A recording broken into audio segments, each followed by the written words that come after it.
CCTV भी चुरा ले गए चोर ताकि कोई सबूत ही ना बचे। आखिर कौन है ये सातिर जो पुलिस को दे रहे हैं खुली चुनौती। नमस्कार दर्शकों, स्वागत है आपका उन्ना क्राइम विरोधी न्यूज में। मैं हूँ अंश कुमार वर्मा। बिजनौर से इस वक्त की एक बेहद चौंकाने वाली और बड़ी खबर सामने आ रही है, जहां चोरों के हौसले अब इस कदर बुलंद हो चुके हैं कि उन्होंने चोरी के बाद सबूत मिटाने तक का पूरा इंतजाम कर लिया। मामला है खिड़की फायर स्टेशन के ठीक सामने स्थित फारूकी बिल्डिंग का मटेरियल गोदाम का, जहां बीती रात सातिक चोरों ने ऐसी वारदात को अंजाम दिया जिसे सुनकर हर व्यापारी के होश उड़ जाएंगे। बताया जा रहा है कि चोर पूरी प्लानिंग के साथ मौके पर पहुंचे थे। उन्होंने पहले सीढ़ी लगाकर गोदाम के अंदर एंट्री की और फिर बड़े ही आराम से एक एक कर कीमती सामान को निशाना बनाना शुरू कर दिया। हाँ, अरे इसमें क्या रखा था? इसमें टीवी अच्छा, 4 बैटरी थे यहाँ ना, और एक बैटरा हाँ, एक बैटरा यहाँ था। हाँ, वो ट्रैक्टर का, लोडर का, अच्छा। जनरेटर का। चोरी हुए सामान की बात करें तो ट्रैक्टर और साइलेंट जनरेटर की 3 बड़ी बैटरियां, दुकान का इन्वर्टर और बैटरी, साथ ही 8 सीसीटीवी कैमरे, डीवीआर, वाईफाई राउटर और एक एलईडी तक चोर अपने साथ ले गए।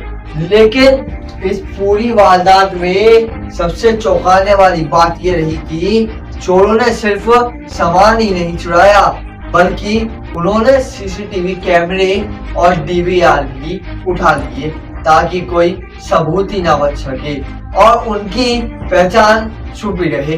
हालांकि चोरों की ये चाल पूरी तरह सफल नहीं हो सकी, क्योंकि गोदाम में लगे एक छुपे हुए कैमरे में 2 चोरों की तस्वीर कैद हो गई है, जो अब पुलिस के लिए एक बड़ा सुराग बन सकती है।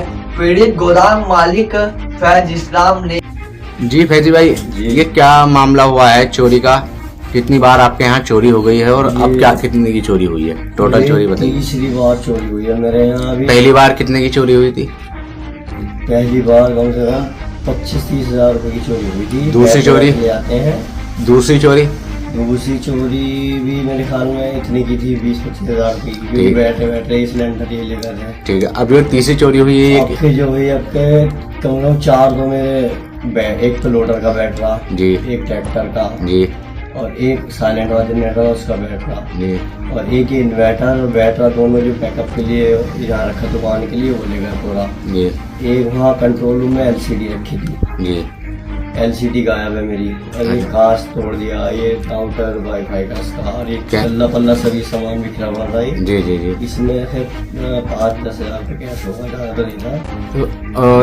तो टोटल चोरी अगर कही जाए तो कितने की होगी या अब जो हुई है? या आप लगाओ, देखो 10-10 हजार का बैटरी लगाओ ट्रैक्टर वैक्टर का, तो 3 बैटरी 30 हजार के, और एक इन्वर्टर बैटरा जो होता वो 13-14 हजार का तो बैटरा आता, 3.5 हजार के करीब वो भी आता। जी, 17-18 हजार का इन्वर्टर बैटरा पड़ेगा। एक अनुमान लगाया जाए कि लगभग कितना नुकसान? 30-40-50, और फिर डीवीआर जो थी वो 20-25 हजार रुपये की वो भी आती है पूरा। कैमरे 30-40 हजार रुपये पूरा रिपेयरिंग का, वायर चेंज कराती तो कैमरे। कह सकते हैं लाखों रुपए की चोरी है। जी हाँ, 1 लाख 1-20 के करीब का नुकसान है। क्या मुकदमा लिखा गया आपका? मुकदमा लिखा गया भैया, पर यह है कि फैसल भाई के 3-3.5 साल मुझे यहाँ काम करते हो गए, तीसरी बार चोरी है मेरा, बिल्कुल मैं टूट चुका हूँ। तो अब आप क्या चाहते हैं? मुझे कोई सहायता नहीं मिल रही। मैं चाहता हूँ कि इन ये चोर पकड़े पे सामने फायर स्टेशन आप देख सकते हैं, जी, जी, जी। सामने मेरा फायर स्टेशन है, इनका जी। ये भी डर नहीं, मुझे यहाँ काम करना मुश्किल हो गया।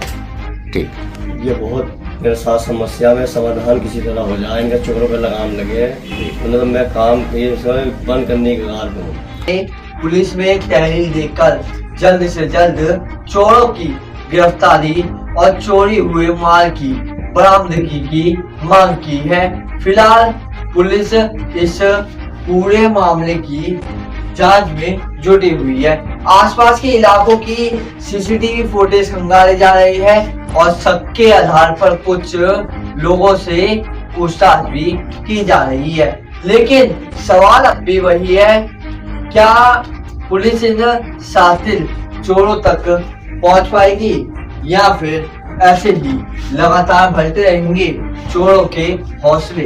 इस घटना के बाद इलाके के व्यापारियों में भारी डर और नाराजगी का माहौल है। लोगों का कहना है कि अगर फायर स्टेशन के सामने ही इस तरह की वारदात हो सकती है तो फिर सुरक्षा का भरोसा आखिर किस पर किया जाए। फिलहाल इस खबर पर हर अपडेट हम आप तक पहुंचाते रहेंगे। आप बने रहिए उन्ना क्राइम न्यूज के साथ। मैं हूं अंश कुमार वर्मा, आप देख रहे थे उन्ना क्राइम न्यूज चैनल। अगर आप भी अपने इलाके की कोई खबर हमें देना चाहते हैं तो नीचे कमेंट करके जरूर बताएं। अच्छा दर्शकों, नमस्कार।